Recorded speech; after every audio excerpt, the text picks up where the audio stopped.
ठीक है।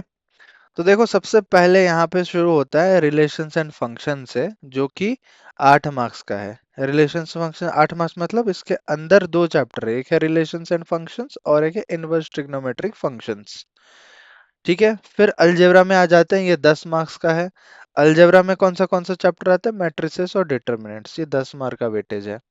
फिर कैलकुलस है, 35 मार्क्स का वेटेज, जैसे मैं बता रहा था, कैलकुलस 35 मार्क्स। और नॉन कैलकुलस जो बचा है वो है 45 मार्क्स। ओके। नेक्स्ट चैप्टर की बात करें, वेक्टर्स इन 3D, ये है 14 मार्क्स। इसमें दो ही चैप्टर आते हैं, एक आता है वेक्टर अलजेब्रा और एक आता है थ्री डायमेंशनल ज्योमेट्री। नेक्स्ट है लीनियर प्रोग्रामिंग, इसमें एक चैप्टर आता है बस 5 मार्क का। नेक्स्ट है प्रोबेबिलिटी, वो है 8 मार्क का। तो टोटल अगर आप ऐड करोगे तो ये हो जाता है 80 मार्क्स, इंटरनल आपका 20 मार्क्स। अभी मैं चैप्टर वाइज वेटेज और क्या डिलीटेड है वो सब भी बताऊंगा। तो चलिए यहाँ पे शुरू करते हैं सबसे पहले लीनियर प्रोग्रामिंग से। ठीक है, और एक सेकंड में डिलीटेड देखूं।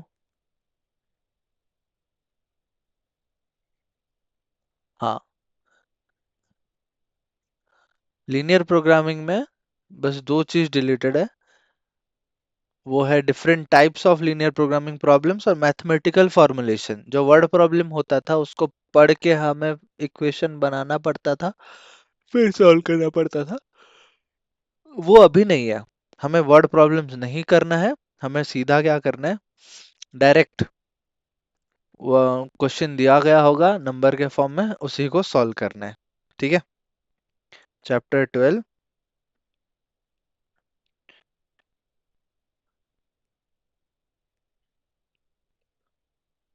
Linear programming.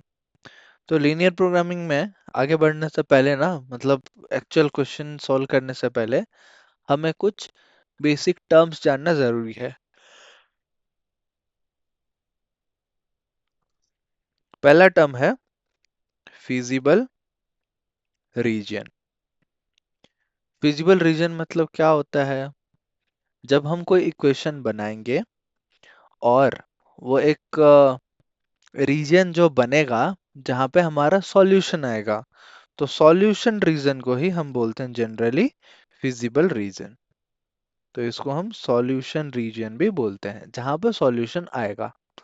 और सारे बाउंड्रीज का कॉमन रीजन भी होगा, कॉमन रीजन को ही हम फिजिबल रीजन बोलेंगे। ये चीज आई होप आपको समझ आ गया होगा। उसके बाद नेक्स्ट होगा ऑप्टिमल सॉल्यूशन। ऑप्टिमल सॉल्यूशन का मतलब क्या है, जब हर क्वेश्चन में कुछ ना कुछ हमें एक ऑब्जेक्टिव फंक्शन दिया जाएगा। ऑब्जेक्टिव फंक्शन मतलब बोला गया होगा कि आप मैक्सिमम वैल्यू निकालो या मिनिमम वैल्यू निकालो, तो उसका जब हम एक वैल्यू निकालेंगे ऑप्टिमल वैल्यू, वो होगा हमारा optimal solution. Okay. In an objective function, the optimal solution of any point in the feasible region gives the optimal value. Okay, optimal solution वो निकल जाएगा। यही दो चीज हमें अच्छे से समझना था। इसके बाद ना आपके पास रहेगा दो चीजें इस चैप्टर में, दो ही चीजें। एलपीपी को अगर आप डिवाइड करोगे, एक होगा बाउंडेड, एक होगा अनबाउंडेड। ठीक है।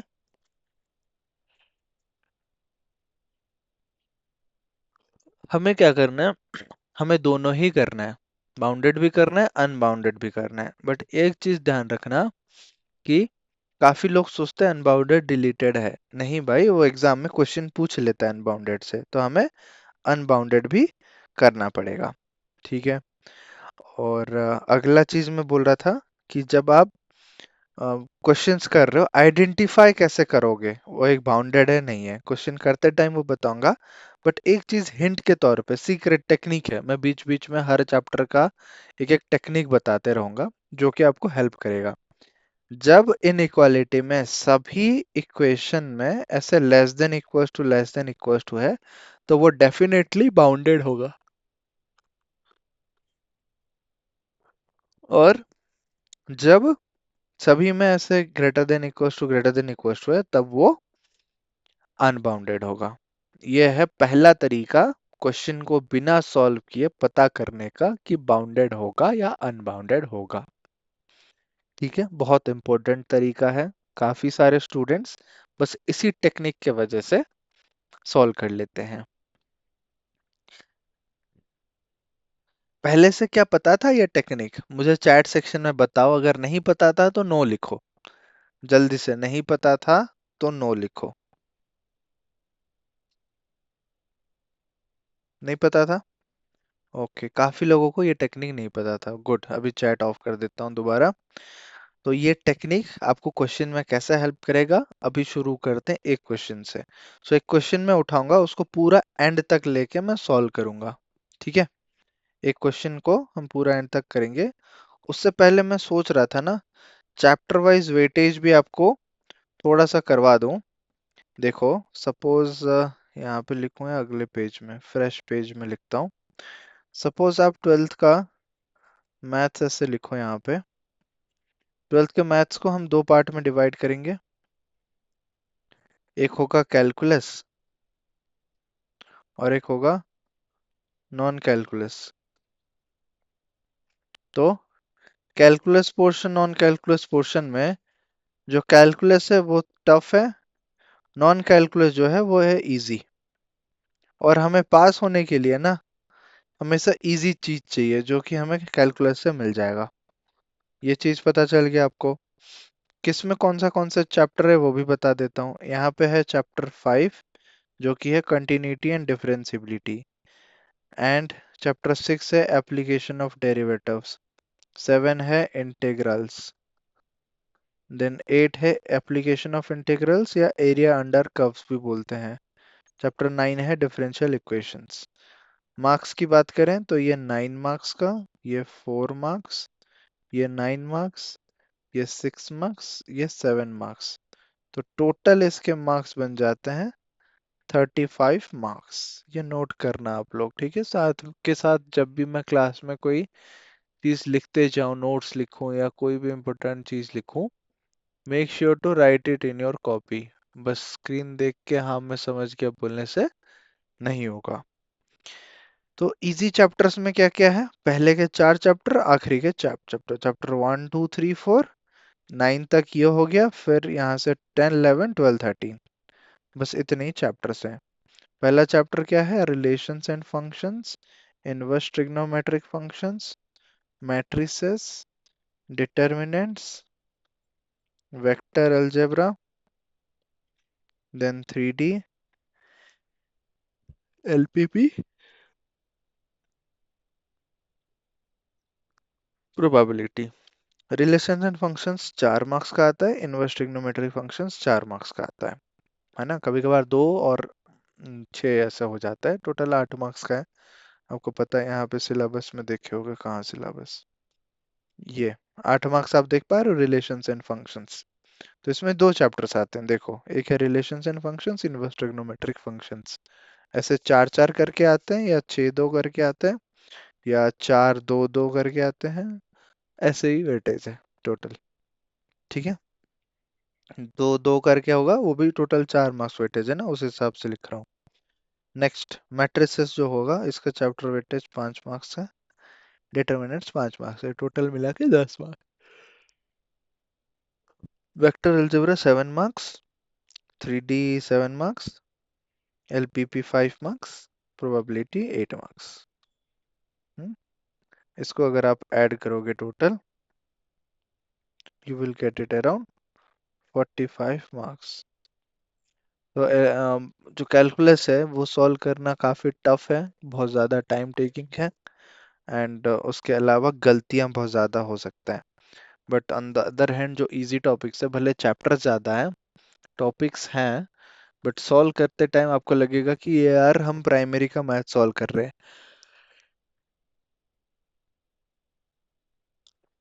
क्योंकि यहाँ पे कैलकुलेशन से एडिशन सब्सट्रैक्शन तो कभी भूलोगे नहीं ना, बस वही पता करना है कि किसको किसके साथ ऐड करना है, किसको किसके साथ मल्टीप्लाई करना है।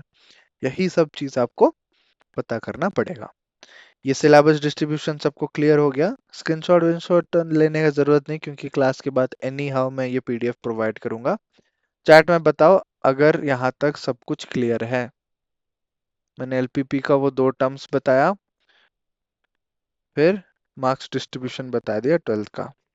तो हमें पता चल गया किस पे फोकस करना है, 45 मार्क्स पे फोकस करना है। 45 marks equal to around 56% of the entire syllabus, 60% मान लो।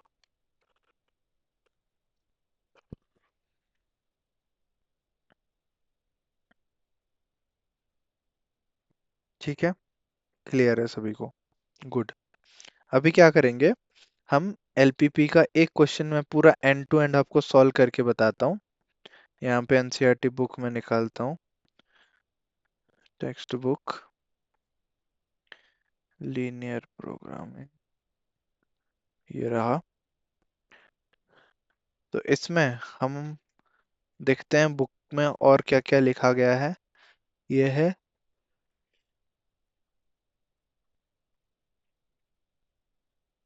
और हर किसी को मैं रिक्वेस्ट करूंगा कि आप लोग लेटेस्ट एनसीईआरटी बुक को फॉलो करना। पुराने एनसीईआरटी बुक नहीं, लेटेस्ट एनसीईआरटी बुक, जो कि सीबीएसई साइट में मिलेगा। अभी सिलेबस मिल गया होगा, ग्रुप में सिलेबस मिला क्या? चैट ऑन है ना? सिलेबस मिला क्या बताओ? ग्रुप में सिलेबस मिल गया, ओके। तो सिलेबस में 11th 12th है, आप स्क्रॉल करके 12th वाले पोर्शन पे जाना, वो आपका सिलेबस होगा। उसका हो सके तो फोटो स्क्रीनशॉट वगैरह भी मैं डाल दूंगा। ठीक है, ये चीज हो गया, बहुत अच्छे से आप लोग समझ गए। आगे क्या करना है हमें? हाँ, कंस्ट्रेंट्स की बात करते हैं। कंस्ट्रेंट्स मतलब रेस्ट्रिक्शंस, है ना? जो इक्वेशंस वगैरह सब कुछ आपको पता है ना थोड़ा बहुत। मैं तो यहाँ आया हूँ आपको वो भरोसा देने और वो चीज सिखाने जो अभी तक कोई नहीं पढ़ा है ना? हर चैप्टर से देखो, एक होगा क्वेश्चन में ऐसे, क्वेश्चन में मैक्सिमम बोला जा रहा है तो हमें मैक्सिमम निकालना है। और ये सारे हैं constraints, investment constraint, storage constraint, एक स्टोरी लाइन होगा यहाँ पे कि इतना इतना है, बाय टेबल चेयर करना है, इतने पैसा है, दिया गया है। ये है नॉन नेगेटिव कॉन्स्टेंट्स। मतलब एक चीज याद रखो, एलपीपी चैप्टर जो है ना वो क्यों यूज होता है? ये होता है ऑप्टिमाइजेशन प्रॉब्लम्स के लिए। उसका मतलब क्या है ना, हमारे रियल लाइफ में जैसे हमें चेयर टेबल खरीदना है, तो रियल लाइफ में है हमारे पास 50,000 रुपए है। तो 50,000 रुपए में हमें ऐसे टेबल चेयर खरीदने की जिससे चेयर का नंबर और टेबल का नंबर ज्यादा रहेगा। So for that we have to calculate. ऐसा तो नहीं बोल सकते कि 10 टेबल खरीद लो और 20 चेयर खरीद लो, है ना? बिजनेस ऑल्सो, यस, बिजनेसेस में भी यूज होता है जहां पे हमें कॉस्ट कटिंग करना हो। कोई अगर फैक्ट्री है तो फैक्ट्री में क्या होगा, वो लोग हमेशा चाहेंगे कि रॉ मटेरियल्स यूज करें, कम से कम कॉस्ट उनको कम लगे बट उनका प्रॉफिट मैक्सिमाइज हो। तो ये है optimisation chapter, linear programming problem. ठीक है, तो ये है उसका यूज। और इस यूज केस में हमेशा सोचो कि नेगेटिव नंबर्स नहीं हो सकते। सपोज मैं बोलूंगा -5 टेबल्स, कभी हो सकता है क्या -5 tables? No, that is not possible. हमेशा it should be one counting number जिसको हम काउंट कर सके।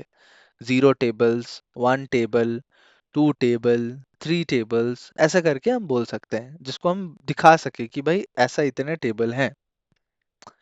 चेयर्स और हो गया हमारा मनी, ये कभी नेगेटिव नहीं हो सकता। इसीलिए हमेशा बोला गया है कि x और y का value greater than equal to 0 होगा। ये आपको हर क्वेश्चन में देखने को मिलेगा, कोई भी ऐसा क्वेश्चन नहीं है जहाँ पे ये नहीं देखने को मिलेगा। You will find it in all chapters. ठीक है, ये है linear programming problem. Objective function होता है जो z इक्वल्स टू दिया होगा। आपको मैं सीधा क्वेश्चन पे लेके चलता हूँ, ग्राफिकल मेथड ऑफ सॉल्विंग है ना। एक एग्जाम्पल उठाते हैं, मैं पूरा वो सॉल्व करके बताता हूँ। थ्योरम 1 है, थ्योरम 2 है, बट हमारा काम है क्वेश्चन सॉल्व करना, तो सीधा क्वेश्चन पे चलते हैं, आपको बता दूंगा। चलो, ये क्वेश्चन हर कोई मेरे साथ लिखो और साथ में सॉल्व करो। ऐसा मत बोलना कि सर ये तो हम पहले से सॉल्व कर चुके हैं, आपके साथ दोबारा क्यों लिखेंगे। ऐसा नहीं होता।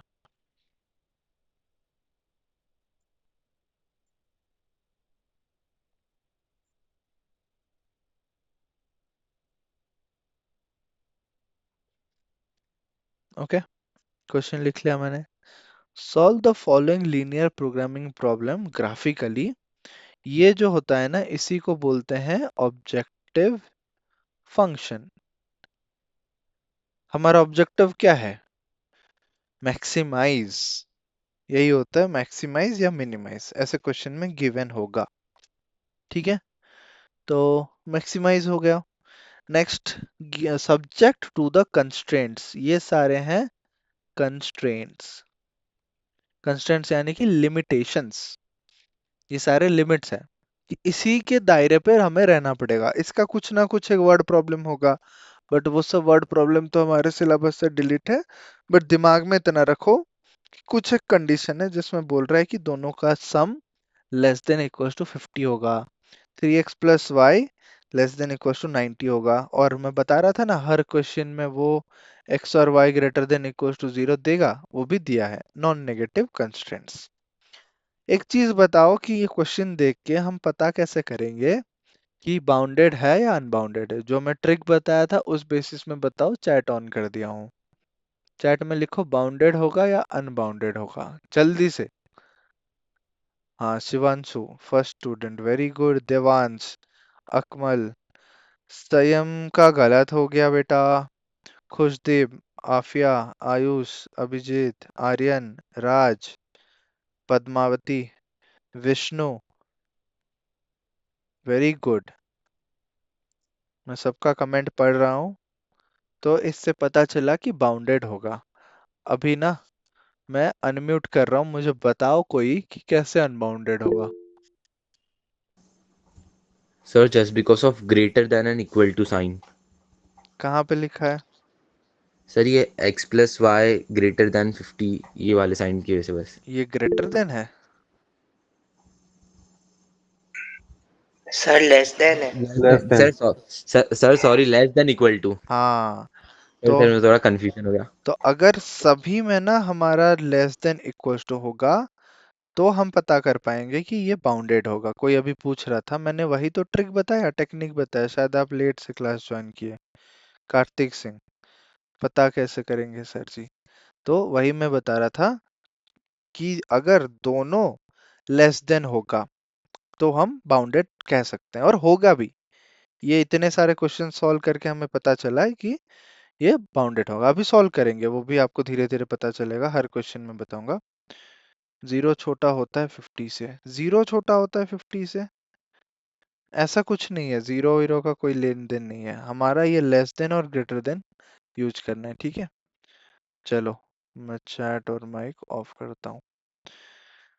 नेक्स्ट, हमारा रिकॉर्डिंग तो चल रहा है ना? हाँ। आगे क्या करना पड़ेगा? क्वेश्चंस को सॉल्व करेंगे। क्वेश्चन को सॉल्व करने के लिए स्टेप बाय स्टेप आपको सब चीज मैं लिख के बताऊंगा, और लिखने का तरीका बहुत मैटर करता है, वही आपको मार्क्स दिलाएगा। चलो, सॉल्यूशन। सबसे पहले क्वेश्चन को जो गिवन है ना, उसको दोबारा लिखो अपने तरीके से। Maximize z equals to 4x plus y. Subject to, क्या क्या सब्जेक्ट है? x plus y less than equals to 50। 3x plus y less than equals to 90। x greater than equals to 0, y greater than equals to 0। तो सबसे पहले क्या करना है? पहला इक्वेशन लेना है। पहला इक्वेशन क्या है? x plus y less than equals to 50। उसको इक्वल्स टू 50 लिखो, कोई दिक्कत नहीं है, इक्वल्स टू 50 लिखो। और उसका एक टेबल बनाओ। ये टेबल बना के ऐसे x और y लिखो। x की जगह पे 0 लिखो तो y 50 आ जाएगा। y को 0 करो तो x 50 आ जाएगा। तो इससे हमें पता चला 0,50, 50,0, ये दो पॉइंट्स आ रहे हैं x, y के फॉर्म में। दो पॉइंट्स आ गए। फिर हम सिमिलर तरीके से दूसरा इक्वेशन लेंगे। 3x plus y equals to 90, less than equals to 90। हम इक्वल्स टू 90 लेके पहले ये टेबल निकाल रहे हैं, वैल्यूज x और y लिए हैं। x को 0 करेंगे y 90 होगा, y को 0 करेंगे तो 3x equals to 90, x equals to 30। 90/3 30। तो इसमें से दो पॉइंट्स आए, 0 90, 30 0। ठीक है। 30 ये आने के बाद what we will do, we will simply plot these points in the graph, graph में प्लॉट करना है और कुछ नहीं। फिर हम फिजिबल रीजन एंड ऑल ये सब बाद की बात है। पहले स्टेप बाय स्टेप देखो। पहले लिख लिए सब्जेक्ट टू द कंस्ट्रेंट्स, जो जो कंस्ट्रेंट्स हैं। फिर हम पॉइंट्स निकाल दिए। इसको लिखने के लिए ना बीच बीच में एक एक इंग्लिश लाइन घुसा सकते हो, ये बोलने के लिए कि now finding the points to plot the inequality. Points निकाल रहे हैं तभी जाके इनइक्वालिटी प्लॉट करेंगे। जितना इंग्लिश लिखोगे फिर मैथमेटिकल स्टेप्स करोगे वो आपके लिए अच्छा है। पेपर नीट एंड क्लीन दिखेगा, मार्क्स मिलेगा, बट कभी भी बस लिखने के चक्कर में ना अपना मेन क्वेश्चन सॉल्व करना ही मत भूल जाना कि सर मैं तो लिख रहा था, मैं इंग्लिश सोच रहा था, मैं सेंटेंस बना रहा था। नहीं, वो मैथ्स में लिखना जरूरी है, वो तो मैंडेटरी है, बट सेंटेंस में लिखोगे तो वो एक्स्ट्रा एड ऑन है, आपके पेपर को वो सुंदर बनाएगा, स्टेप मार्किंग दिखाएगा, सब चीज अच्छे से होगा। ठीक है। अभी ये पॉइंट्स को हम प्लॉट करेंगे ग्राफ में। ठीक है, चलो एक ग्राफ बनाते हैं। यहाँ पे आप लोग ग्राफ पेपर का यूज कर सकते हो अभी के लिए, अच्छे से थोड़ा स्केल वेल रूलर यूज करके करो। और यहाँ पे एक चीज देखो, क्या बताया जा रहा है कि 50 है, तो हमें एक एक यूनिट्स को अगर 1 2 3 करके लेंगे, बहुत बड़ा चाहिए होगा, बहुत लंबा चाहिए होगा ग्राफ। बट हम क्या करेंगे, एक यूनिट को ना 10 10 का यूनिट लेते हैं, तो फिर प्लॉट करने के लिए हमें इजी हो जाएगा। अगर 10 10 का यूनिट ले लेंगे और वहां पे लिख भी लेंगे मेजरमेंट्स में कि 1 unit x axis equals to 10, 1 unit y axis equals to 10, ये लिख लोगे तो सबको पता भी चल जाएगा एंड आप सॉल्व भी कर लोगे। ठीक है, चलो फिर लिखते हैं। सबसे पहले क्या करेंगे, यहाँ पे मेजरमेंट्स लिख लेते हैं। ये है ओरिजिन 0, ग्राफ में एरो देना जरूरी है हर डायरेक्शन में, क्योंकि ये लाइंस हैं, ऐसे रेस हैं जो कि आगे बढ़ते जाएंगे, कंटिन्यू होंगे, वहीं पे जाके रुक नहीं रहे हैं। फिर आप स्केल का यूज करो, जो रूलर होता है रूलर का यूज करो, थोड़ा सा इक्वल इंटरवल पे 10 10 का गैप मार्क करो। 10 20 30 40 50 60 70 80 तक लिख लिया हूँ, जस्ट फॉर राइटिंग। यहाँ पे थोड़ा छोटा करना पड़ेगा क्योंकि 90 मैक्सिमम है, 90 तक जाना है। 10 20, बट एक्चुअल में वही सेम साइज करो आप लोग। 40 50 60 70 80 90। अभी पहला पॉइंट क्या है, 0 50।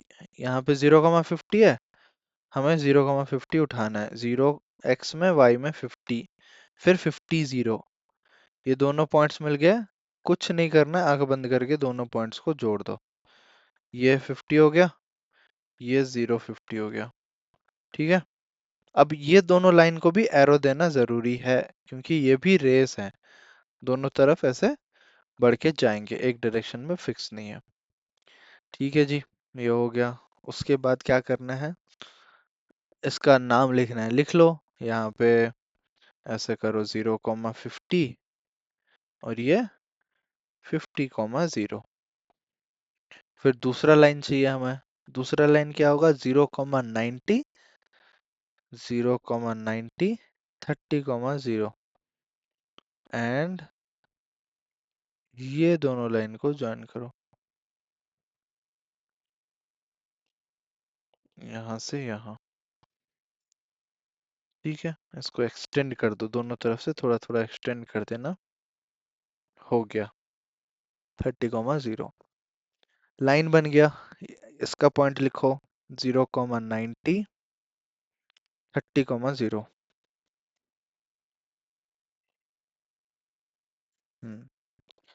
Now what you have to do, you have to find the bounded region. Bounded के लिए कैसे निकालना है देखो, ध्यान से देखो, ये जरूरी है। जैसे ये लेस देन बोला है, तो लेस देन मतलब इट इज टुवर्ड्स जीरो। हमेशा याद रखो, लेस देन मतलब टुवर्ड्स ओरिजिन, एंड अगर ग्रेटर देन है तो अवे फ्रॉम द ओरिजिन। कैसे करना है? आप x और y के जगह पे जीरो जीरो पुट कर दो, ये चेक करने के लिए कि वो जो जीरो जीरो है वो ओरिजिन की तरफ लाई करता है या ओरिजिन से हट के बाहर लाई करता है ना?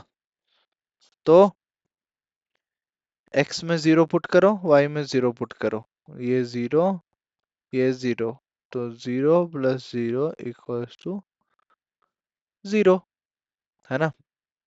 तो zero less than equals to 50 true है। अगर ट्रू है तो हमारा फिजिबल रीजन उस तरफ होगा, अगर फॉल्स है उसके ऑपोजिट होगा।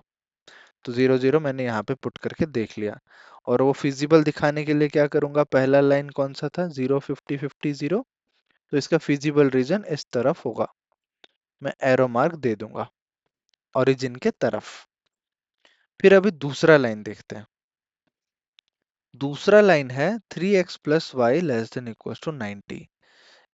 ये भी टुवर्ड्स द ओरिजिन होगा, मैं डायरेक्टली देख के बता सकता हूँ, बट जो लोग नहीं बता सकते उन लोग के लिए एक सेकेंड टेक्निक है, वही की जीरो जीरो पुट करो। तो 3 into 0 plus zero less than equal to 90। तो 0 plus 0 less than equal to 90। तो 0 लेस देन इक्वल टू 90। तो 0 लेस देन इक्वल टू 90 होगा, तो वो सेटिस्फाई कर रहा है, जीरो छोटा है। नेगेटिव नंबर्स भी कभी कभार आ सकते हैं, एक्स और वाई में तो पॉजिटिव आ जाएंगे, बट ऐसे पॉइंट प्लॉट करते टाइम, बट डरना मत, वो क्वेश्चन को भी हैंडल कर लोगे आप लोग। तो जीरो जीरो पुट किए, 0 लेस देन इक्वल टू 90। बताओ ट्रू है या फॉल्स है, चैट ऑन कर रहा हूं मैं, जल्दी से कर लिया। इस क्वेश्चन में भी जीरो जीरो पुट करेंगे तो ट्रू होगा या फॉल्स होगा? ट्रू होगा। वेरी गुड, अभी समझ रहे हैं सब लोग, समझ आ रहा है सबको। मैं ऑफ कर दिया वापस चैट। तो ये अगर जीरो जीरो ट्रू होगा तो ये भी क्या होगा, टुवर्ड्स द ओरिजिन। तो इसका भी रीजन मैं मार्क कर लेता हूँ। इसका रीजन होगा ये, ऐसे ब्लू लाइन से कर रहा हूँ, ठीक है? ऐसे हो गया। और एक्स और वाई ग्रेटर देन जीरो है तो वो तो पॉजिटिव फर्स्ट क्वाड्रेंट में ही होगा। चार क्वाड्रेंट्स होते हैं ना, क्लास टेंथ में पढ़े थे। First quadrant, second quadrant, third quadrant, fourth quadrant. First quadrant में एक्स और वाई दोनों पॉजिटिव, सेकंड क्वाड्रेंट में वाई नेगेटिव, एक्स पॉजिटिव। तो ये ट्रू होगा, आप सभी ने बोल दिया। टुवर्ड्स द ओरिजिन भी होगा, वो मैंने बोल दिया। टुवर्ड्स द ओरिजिन होगा तो अभी हमारा थोड़ा सा नजर चेक करना है। क्या नजर चेक करना है कि सर हमें बोलिए कॉमन रीजन क्या होगा। एक तो ये लाइन है जो कि ब्लू के तरफ ऐसे एरो हो रहा है, और एक दूसरा लाइन है जो ऐसे ब्लैक के तरफ एरो हो रहा है। तो कॉमन रीजन देखे तो क्या होगा, सर ये बीच वाला कॉमन होगा। मैं बोलूंगा ये वाला नहीं होगा, नहीं ये वाला नहीं होगा, क्योंकि ये ब्लू का तो रीजन है बट ब्लैक कलर का रीजन नहीं है। ब्लैक अगर ऐसा होता तो फिर ये कॉमन आता। मैं बोलूंगा ये नीचे वाला रीजन नहीं है, ब्लैक ऐसे इस तरफ है, नहीं सर नहीं होगा, क्योंकि ब्लू वाला इस तरफ है, वो अवे होता, ऑपोजिट होता, तो ये फिजिबल हो जाता। तो हमें पता चला कि कॉमन रीजन कैसे निकालना है। फिर एक काम आएगा शेड करने का, आप लोग पेंसिल यूज करो, और ग्राफ पेपर में कर रहे हो तो अच्छे से शेड कर दो जो रहेगा कॉमन रीजन। मैं शेड कर रहा हूँ, जो ब्लैक और ब्लू का कॉमन रीजन बन रहा है यहाँ पे।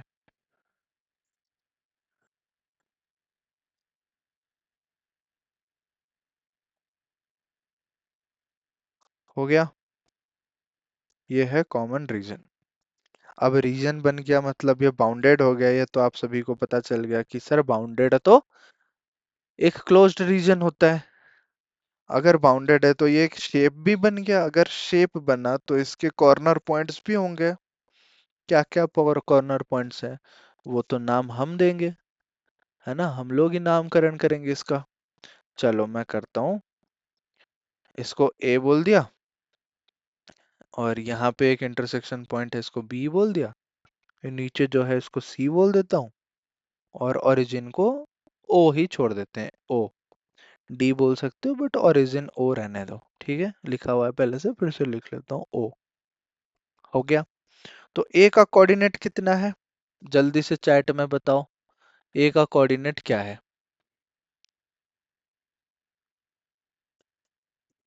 ए का कोऑर्डिनेट, ए 50 0 0 50 0 50 050, यस, ए का कोऑर्डिनेट है 0 50। अब सी का कोऑर्डिनेट भी मुझे दिख रहा है 30 0, बट बी का कोऑर्डिनेट क्या होगा? ओरिजिन का भी है 0 0, बट बी का कोऑर्डिनेट क्या होगा? बी का कोऑर्डिनेट हमें नहीं पता। तो बी का कोऑर्डिनेट निकालने के लिए अगला स्टेप देखो, कितने मस्त तरीके से हम सॉल्व करते जा रहे हैं। पहले कितना क्वेश्चन था, बस इतना, मैक्सिमाइज सब्जेक्ट टू, हमने क्या चेक किया, बिना कुछ आगे बढ़े, बाउंडेड है या अनबाउंडेड है, माइंड में बस रखने के लिए। तो हम less than equal to check करेंगे, अगर सभी में लेस देन इक्वल टू है तो वो बाउंडेड होगा। एक्स और वाई पे फोकस मत करो, वो तो हमेशा ग्रेटर देन इक्वल टू ही जीरो होगा। वो बोलोगे सर वो दोनों तो ग्रेटर देन है, बाकी सब लेस देन है, तो कैसे बोल रहे हैं? अरे भाई वो पॉजिटिव नंबर दिखाने के लिए बोला है, हमारा इक्वेशंस बाकी ऊपर वाला है। तो वो हो गया। उसके बाद क्या करना है, second thing is to find the points. तो पॉइंट्स हम इक्वल्स टू करके पॉइंट्स निकाल लिए एक्स और वाई के, जिसमें एक्स और वाई जीरो लेने से कुछ अजीब वैल्यू आ रहा होगा या बड़ा वैल्यू आ रहा होगा, उस टाइम पे कुछ और वैल्यूज लेना, 1 लेना, -1 लेना, 2 लेना, थोड़ा थोड़ा धीरे धीरे नंबर बढ़ाते जाना, तो कोई ना कोई नंबर में मैच होगा। ठीक है, मतलब एक प्रॉपर आंसर आएगा, डेसिमल में नहीं आएगा, फ्रैक्शन में नहीं आएगा, एक होल नंबर आएगा। अगर होल नंबर आएगा तो आप उसको मैच करके लिख पाओगे, मतलब प्लॉट कर पाओगे ग्राफ में। तो पॉइंट्स निकाल लिए, पॉइंट्स निकालने के बाद अगला स्टेप होता है कि पॉइंट्स को प्लॉट कर दो। तो ग्राफ भी आपने ही बनाया, और ग्राफ में आपने प्लॉट किया, प्लॉट करने के बाद उसको जोड़ के लाइन बना दो। जोड़ के लाइन बना लिया, फिजिबल रीजन फाइंड आउट कर दो। उसके लिए कैसे करेंगे सर, 0 0 डाल देंगे। 0 0 डाल देंगे तो फिर टुवर्ड्स द ओरिजिन या अवे फ्रॉम द ओरिजिन पता चल जाएगा। पता चल गया, रीजन बन गया। रीजन बन गया, उसको शेड कर देंगे, शेड करके उसको कॉर्नर पॉइंट लिख लेंगे। कॉर्नर पॉइंट यही होता है, corner points O A B C जो है ना, यही है कॉर्नर पॉइंट्स। आप लोग का अभी ये पॉइंट जो है, ये लास्ट वाला पॉइंट, इसका कोई यूज नहीं है, देखो इधर वाला पॉइंट, इधर वाला पॉइंट, बट प्लॉट करने के लिए तो काम आया ना, ताकि ये लाइंस हम बना पाए। तो वो हो गया, फिजिबल रीजन हो गया। बट अभी हमारा क्वेश्चन है कि सर ए का कोऑर्डिनेट मिल गया, ओरिजिन तो 0 0 है, ये तो सी है 30 0 है, बी का क्या करेंगे? तो बी निकालने के लिए हम ये दोनों ग्राफ्स को सॉल्व करेंगे, एलिमिनेशन मेथड यूज करेंगे। सब्स्टिट्यूशन भी कर सकते हैं, एलिमिनेशन इजी होगा। जिन लोगों को एलिमिनेशन मेथड नहीं पता है, क्लास 10 से जरूर से रिवाइज करके आना अगले क्लास में। एनी हाउ एलिमिनेशन मेथड सीख के आना, और 8 10 क्वेश्चन भी बनाना एलिमिनेशन मेथड के, ताकि तुरंत तुरंत आपको आंसर मिल जाए, आपको समझ आ जाए। ठीक है, ये हो गया। तो अभी मैं कैसे सॉल्व करता हूँ कोऑर्डिनेट बी को निकालने के लिए, वो थोड़ा ध्यान से देखो। और यहाँ पे भी वही आपका इंग्लिश यूज होगा, फाइंडिंग कोऑर्डिनेट बी। बी कौन से लाइन का इंटरसेक्शन है, देखो पहला लाइन है ना, आप चाहो तो लाइन का इक्वेशन भी लिख सकते हो। जो ए और 50 0 0 50 है, वो x plus y less than equal to 50 का लाइन है। जो दूसरा लाइन है वो ये वाला है, 3x plus y less than equal to 90 का लाइन है। ठीक है, ये दोनों हो गया। फिर फाइंडिंग कोऑर्डिनेट बी होगा, तो फाइंडिंग कोऑर्डिनेट बी में क्या लिखेंगे? फाइंडिंग कोऑर्डिनेट बी में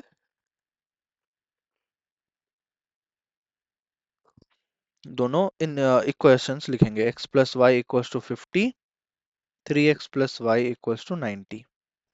अभी क्या कर सकते हैं, एलिमिनेशन मेथड सीख के आओ। जो लोग को नहीं पता, I am giving you time, कल तक सीख के आना। तो minus minus minus, y y cancel, -2x equals to -40, minus minus भी cancel, x equals to 40/2 is 20।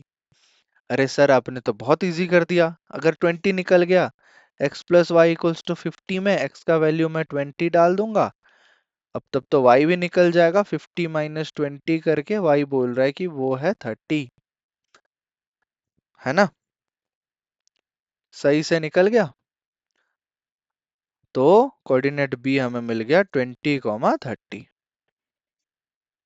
ठीक है, 20, 30 निकल गया।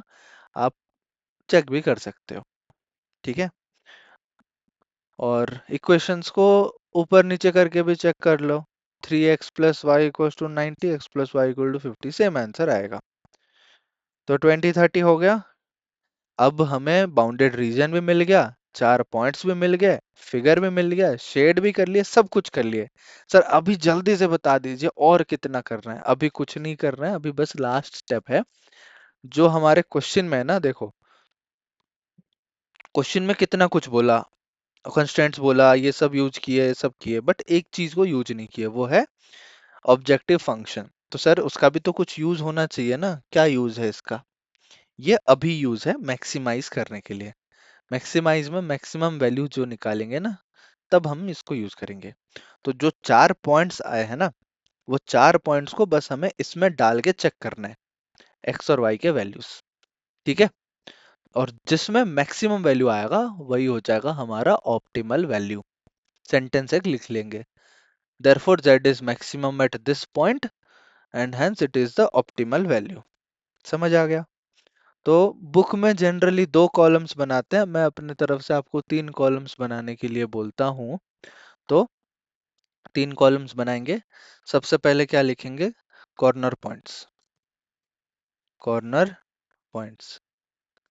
फिर लिखेंगे z इक्वल्स टू, क्या दिया था, 4x प्लस, फिर से क्वेश्चन में देखेंगे 4x प्लस वाई दिया था, और यहाँ पे वैल्यू। ऐसे तीन कॉलम बनाएंगे। फिर इसको एक बॉक्स बनाता हूँ मैं, आप लोग भी बनाओ मेरे साथ। ठीक है, ऐसे बॉक्स बनाएंगे, नीचे ऐसे ड्रॉ करेंगे।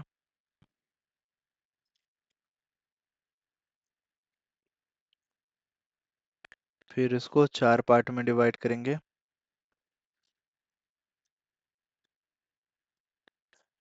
और कॉर्नर पॉइंट्स लिखेंगे। सबसे पहला कॉर्नर पॉइंट है ए, बी, सी, ओरिजिन। ये तो 0, 0 है। ए मेरा कितना था, 0, 50। बी है 20, 30। और सी कितना आया था, 30, 0। और ये 0, 0। बस अभी मुझे वैल्यू यहाँ पे डालना है। 4 × 0 प्लस 50, एक्स के जगह पे एक्स का वैल्यू, वाई की जगह पे वाई का वैल्यू। तो ये कितना आ रहा है, 0 प्लस 50। तो फाइनल वैल्यू 50 आया। और ये है 4 × 20 प्लस 30, तो ये कितना हो जाएगा, 80 प्लस 30। ये फाइनल वैल्यू 120। Then 4 × 30 plus 0, 120। ठीक है, ओ सॉरी, ये 120 नहीं, ये 110 है, 110। और इसको लिखता हूँ मैं 120 प्लस 0, ये है 120। ठीक है, 120। Next last value, 4 × 0 plus 0, 0 plus 0, ये 0 आएगा। तो मैक्सिमम वैल्यू किस में आया ना सर, इसमें आया। इसको ऐसे एरो दे के लिख लेंगे मैक्सिमम। ठीक है, ऐसे एरो डालो और लिखो मैक्सिमम। मैक्सिमम आ गया 120 जो value.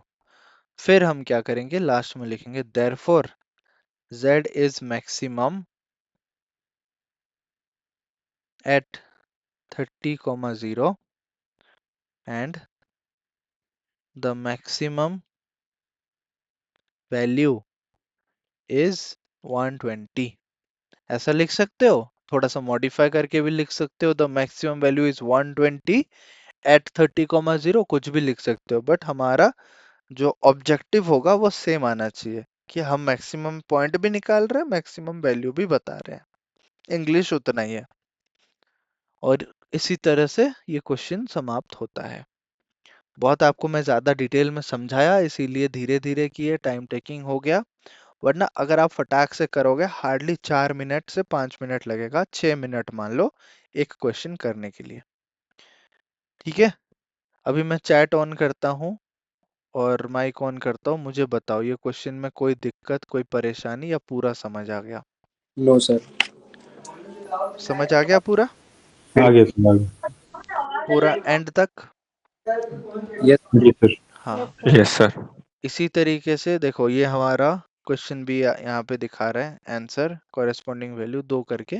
Sir super duper hit solution था सर। हाँ, तो इसी तरीके से आगे भी आपको सॉल्व करना पड़ेगा। जी। चलो, मैं माइक को बंद कर दिया। चैट में मुझे सब बताओ, समझ आ गया? यस मतलब 1। चैट में जल्दी से,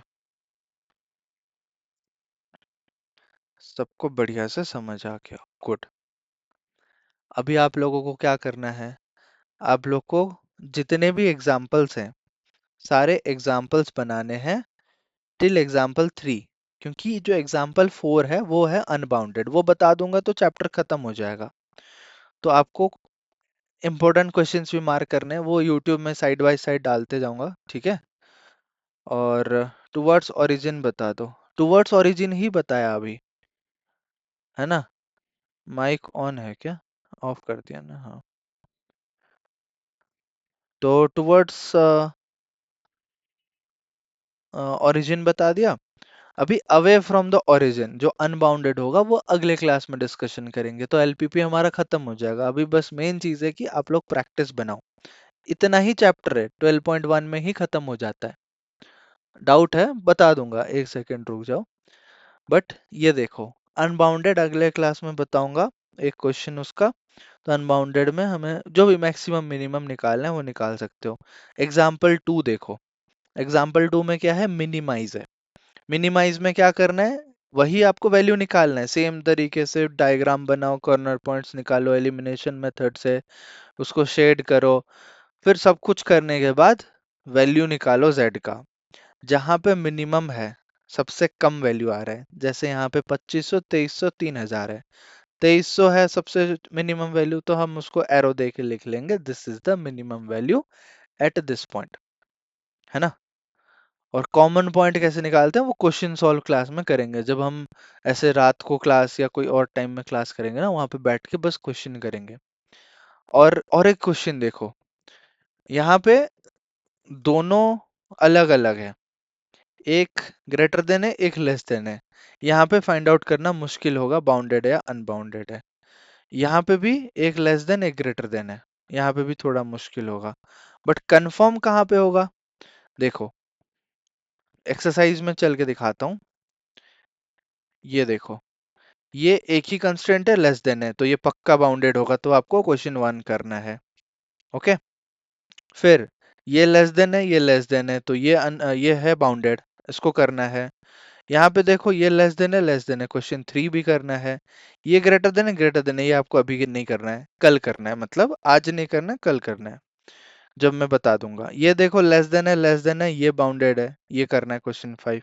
ये ग्रेटर देन अनबाउंडेड, ये नहीं करना है आज के लिए, है ना, याद रखो, वरना इंपॉर्टेंट है। और यहाँ पे maximum and minimum at more than 2 points आपको दिखाना है, कि मिनिमम जो है, show that the minimum of z occurs at more than 2 points. Maximum minimum निकालो और दिखाओ कि मिनिमम दो जगह पे आ रहा है। ये एक लेस देन एक ग्रेटर देन है, मैं कह सकता हूँ कि ये बाउंडेड आ सकता है ना? और ये भी एक ग्रेटर देन एक लेस देन, ये लेस देन है, ये भी मोस्टली बाउंडेड आएगा। अगर ज्यादा लेस देन आते हैं तो बाउंडेड ही आता है। ये अनबाउंडेड आ सकता है, 9th नंबर। हाँ, मतलब ग्रेटर देन ही है, तीनों ग्रेटर देन है, तो अनबाउंडेड आ जाएगा। और ये लेस देन ये बाउंडेड आ जाएगा। तो मैंने जो बाउंडेड अनबाउंडेड जिस तरीके से बताया वैसे सॉल्व करो, और कल तक रेडी हो जाओ। एंड जो जो क्वेश्चन डाउट आएगा रखो, क्योंकि मुझे पता है कहाँ कहाँ डाउट आएगा और मैं चाहता हूँ वो डाउट्स आए, तभी मैं अगले क्लास में बताऊंगा तो समझ आएगा, अच्छा ये डाउट आया तो इसका सॉल्यूशन ये होगा। ठीक है, चलो मैं अभी माइक ऑन देता हूँ, किसको क्या डाउट है बताओ। किसको डाउट था, अकमल अली को?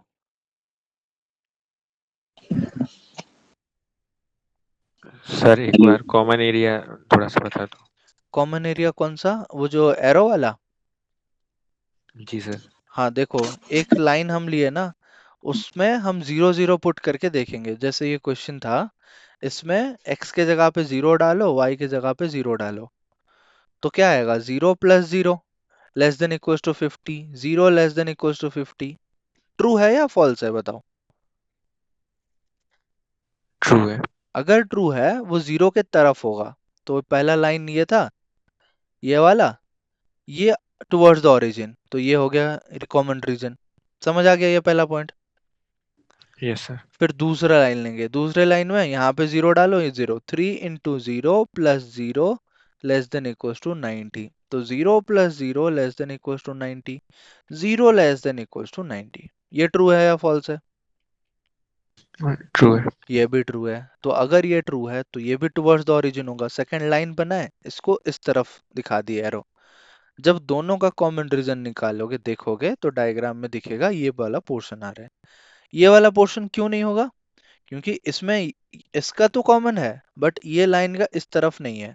अगर ये ग्रेटर देन होता, ट्रू के जगह फॉल्स हो जाता, तो वो ओरिजिन के तरफ नहीं, ओरिजिन से अलग भागता। समझ आ गया? ए, एक सर एग्जांपल में ये फॉल्स वाला कैसे दिखाते हैं ना। फॉल्स वाला ये देखो, इधर आएगा, ये देखो। इस क्वेश्चन में क्या हो रहा है, zero plus zero less than equal to 60, ये ट्रू हो रहा है। ये देखो पहला वाला ट्रू हो रहा है, 60 वाला। ये यस सर। ये देखो यहाँ पे, zero plus zero greater than equal to 10, zero greater than equal to 10, ये ट्रू है या फॉल्स है?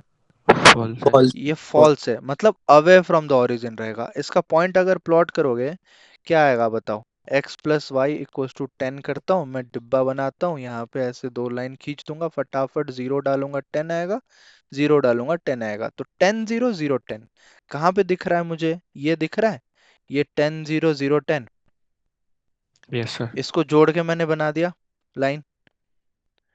अब उसको मैंने चेक करने के लिए जीरो जीरो डाला, वो बोल रहा है कि मैं टुवर्ड्स द ओरिजिन नहीं, अवे फ्रॉम द ओरिजिन जाऊंगा, तो इस तरफ जाएगा अवे फ्रॉम द ओरिजिन, तो इस तरफ इसका जा रहा है। और ये एक लाइन है ओरिजिन से पास हो रहा है, इसका भी बताता हूँ अभी, है ना।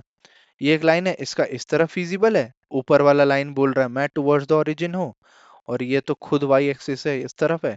तो ऐसे अगर सबका एरो डालोगे तो ये वाला बॉक्स बनेगा।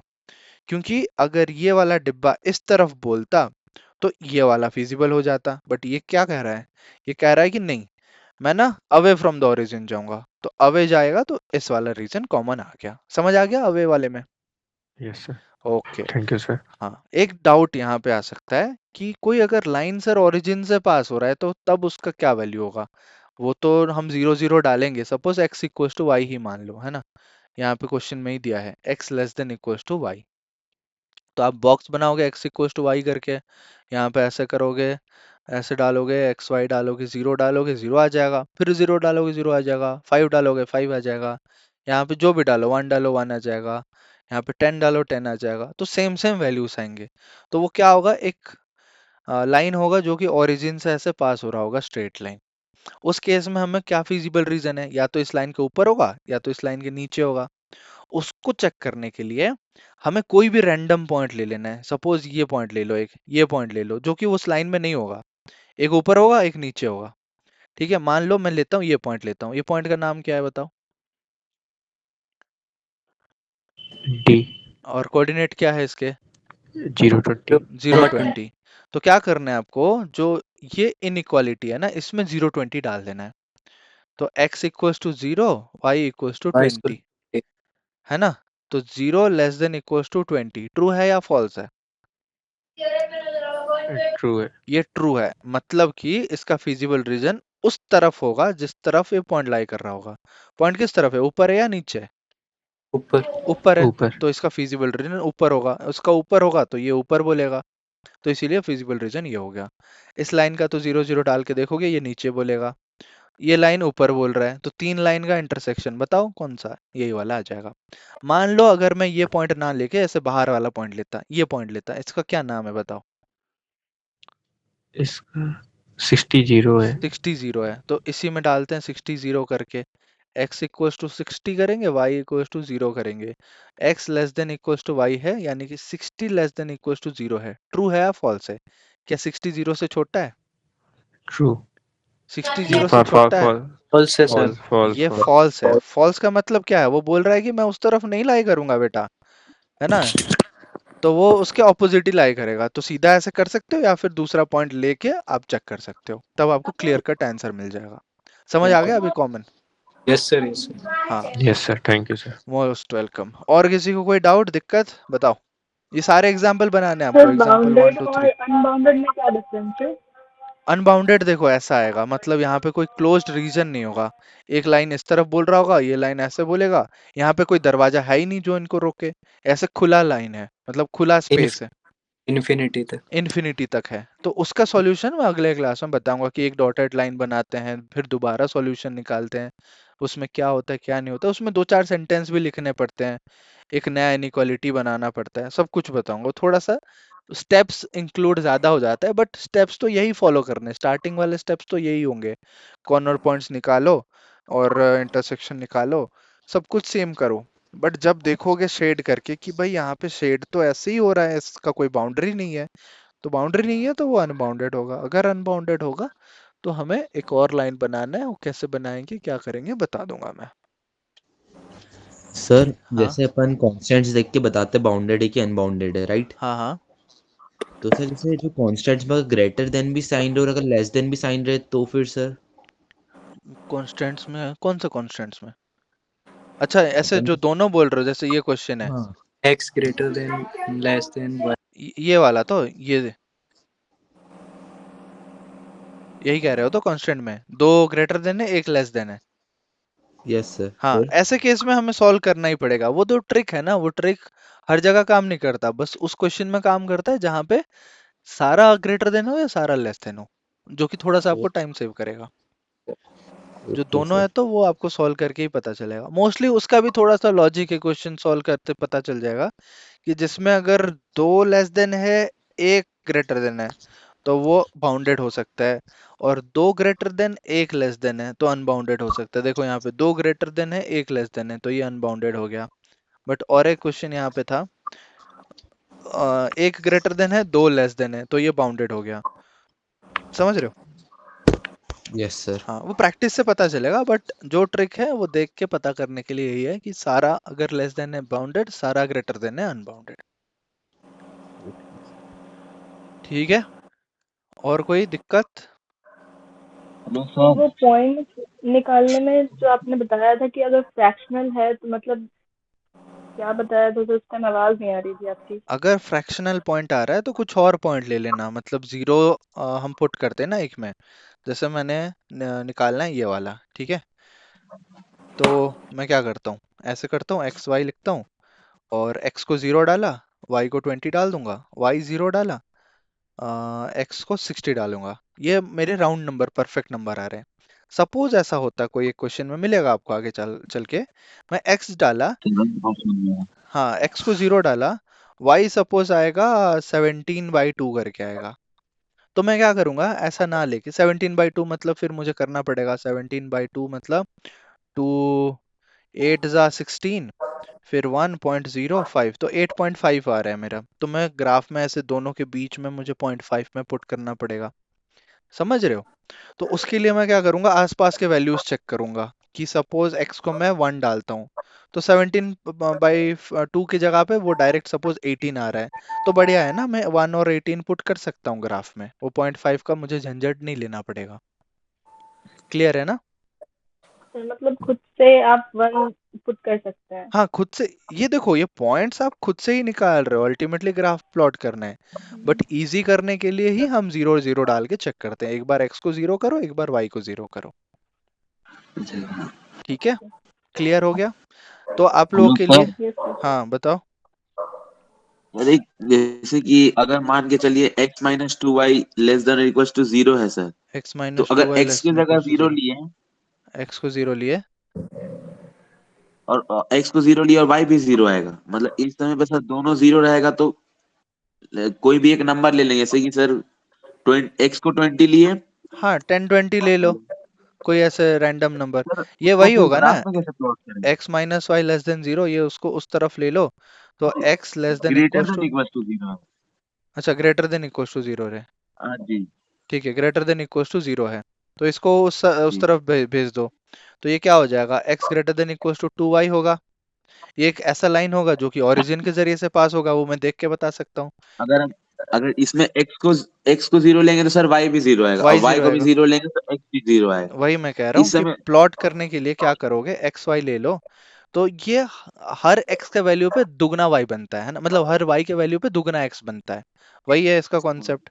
तो यहाँ पे हाँ जीरो सर। जीरो लिए, एक पॉइंट लिए, फिर अगले केस में क्या करेंगे ना, y को सपोज 1 लिए, तो x क्या होगा, 2y होगा, टू हाँ वाई सर। मतलब 2 हो जाएगा, तो मुझे हाँ एनी 2 पॉइंट चाहिए कोई ग्राफ को प्लॉट करने के लिए, मैं ऐसे फट से ग्राफ बनाया, यहाँ जीरो डाला, 1 2 3 कर देता हूँ, इधर 1 2 3 कर दिया, क्या क्या पॉइंट चाहिए, जीरो जीरो डालना है और 1 2 डालना है, 2 पॉइंट मिल गया, फटाक से मैं ज्वाइन करूंगा, ये बन गया लाइन, जो कि ओरिजिन के जरिए से पास हो रहा है और ऐसे चढ़ते जा रहा है, मुझे चेक करना है इसका फिजिबल रीजन, मैं मान लो ये पॉइंट ले लेता हूँ, ठीक है, ये पॉइंट का नाम क्या है, बताओ जल्दी, थ्री बस 3 जीरो बोलने से थ्री थोड़ी होगा, 30 30। 3 0, तो 3 0 मतलब x के जगह पे 3 डालूंगा, y के जगह पे 0 डालूंगा, अब ये इनइक्वालिटी कहाँ गया, x greater than equals to 2y है, तो हाँ 3 सर। Greater than equals to 0 satisfy हो रहा है क्या, बताओ, हाँ यस, हाँ यस सर। सर, ये होगा सेटिस्फाई satisfied। हो यस रहा है, और सर। फिजिबल रीजन इस तरफ होगा, मान लो ये पॉइंट लेता हूँ, मतलब 0 3 लूंगा, यहाँ पे डालूंगा 0 ग्रेटर देन इक्वल्स टू 3 2 जा ये 6, सेटिस्फाई नहीं हो रहा। ये हाँ ये फॉल्स हो जा रहा सेटिस्फाई नहीं है ना, False. फॉल्स होगा तो उस तरफ नहीं जाएगा, तो अल्टीमेटली वो अगर इस तरफ सेटिस्फाई कर रहा है, दोनों हो रहा। तरफ तो सेटिस्फाई नहीं कर सकता ना, हाँ सर। हाँ तो मतलब यही इसमें है, सर कोई सा भी हम लोग नंबर ले सकते हैं, 1 भी लेंगे 2 भी लेंगे तो इसी साइड आएगा सर। कोई भी नंबर लेंगे, देखो 1 ले लो 2 ले लो, यही बीच बीच का कोई नंबर ले लो, है ना, ठीक है। 3 2 ले लो, 3 1 ले लो, सारा सेटिस्फाई करेगा, ठीक है, थैंक यू। सर जिस पॉइंट को मतलब सेटिस्फाई करेगा उसी के टुवार्ड से ये आएगा रीजन, हाँ उसी के फिजिबल टुवर्ड्स रीजन। आएगा, बस इतना ही है, यस, ओके। क्लियर हो गया सब doubt,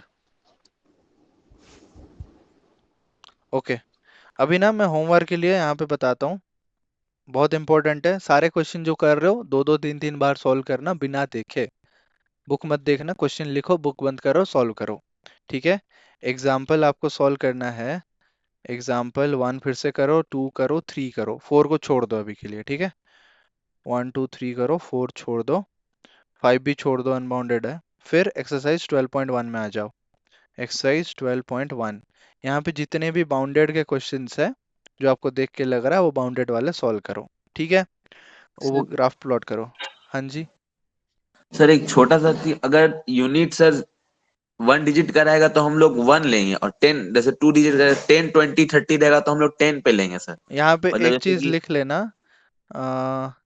x axis 1 unit equals to 10, y axis 1 unit, equals to 10। ठीक है, ठीक है। हाँ इतना लिख लेना, और जहाँ पे 1 होगा तो वो 1 रहेगा, ठीक है ना, मतलब इसको हमको वहां पर पेपर में शो करना होगा ना? हाँ पेपर में शो करना होगा, ठीक है। ठीक है, थैंक यू।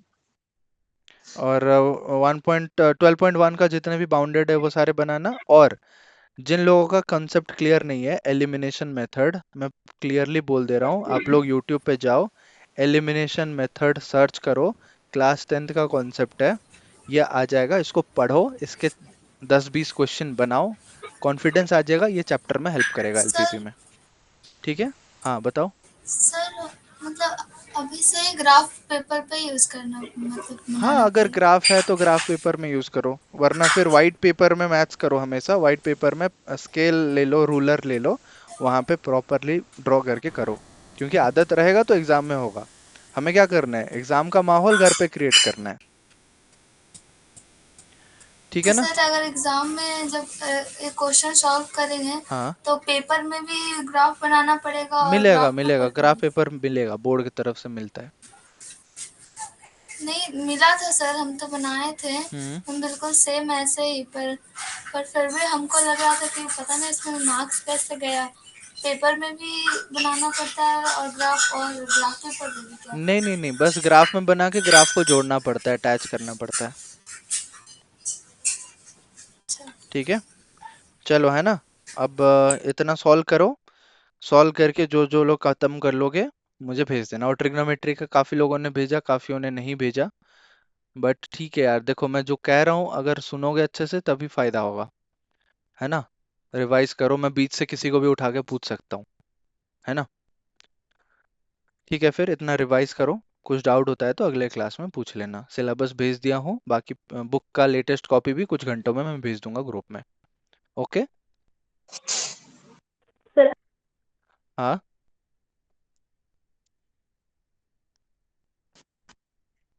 कुछ और कहना है? No sir. ओके, चलो, थैंक यू।